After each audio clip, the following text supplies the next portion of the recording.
Bonjour, je suis Driss Louis, professeur de français au département de langue et de littérature française de la faculté des lettres et des sciences humaines Ibn Tufayl à Kinitra. Aujourd'hui, je vais vous parler du module poésie et versification qui est destiné aux étudiants du semestre 2. L'objectif de ce module, c'est d'abord de familiariser les étudiants avec les notions de base de la versification. Ensuite, c'est leur fournir à l'étudiant des outils pour comprendre un poème.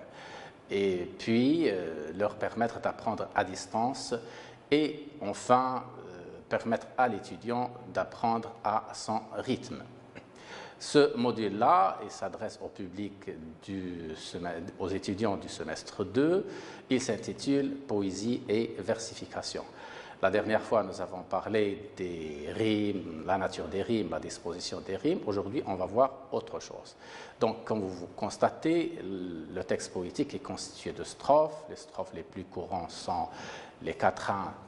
Ils sont composés de 4 vers, le tercet il est composé de 3 vers, le distique de 2 vers. Et un poème constitué de 2 quatrains et de 2 tercets est appelé un sonnet. Les poètes prennent parfois des libertés avec des règles pour rechercher une certaine originalité. Aujourd'hui, on va parler de la diérèse. Qu'est-ce que c'est que la diérèse qu'on trouve généralement dans les poèmes? Alors, une diérèse, c'est une coupure de 2 syllabes habituellement confondues. C'est une émission de 2 voyelles en 2 syllabes. Nous voyons l'exemple suivant. On n'est pas sérieux quand on a 17 ans. Donc, vous voyez, le mot sérieux, il est composé en 2. Et nous avons un deuxième exemple, sourions. Donc, sourions. Donc, rions, donc nous avons ici une diérèse et souvent les poètes recourent à ce qu'on appelle des licences poétiques. Ensuite, nous avons la synérèse, c'est le contraire de la diérèse. Donc, c'est une émission de 2 voyelles en une seule syllabe et l'exemple suivant, violon, au lieu de dire violon, on dit violon en une seule syllabe. C'est un trou de verdure où chante une rivière. Donc, nous avons ici une synérèse et le vers compte 12 syllabes. Il s'agit d'un alexandrin. Et puis, nous avons un autre procédé qui s'appelle le rejet.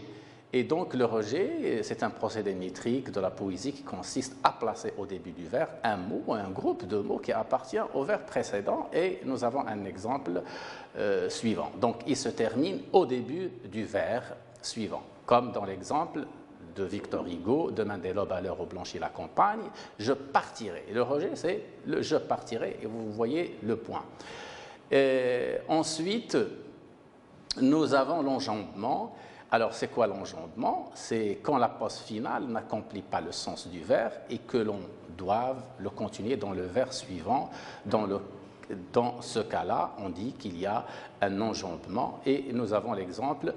Depuis 10 jours, j'avais déchiré mes bottines, au caillou des chemins, j'entrais en Charleroi. Donc l'enjambement au caillou des chemins.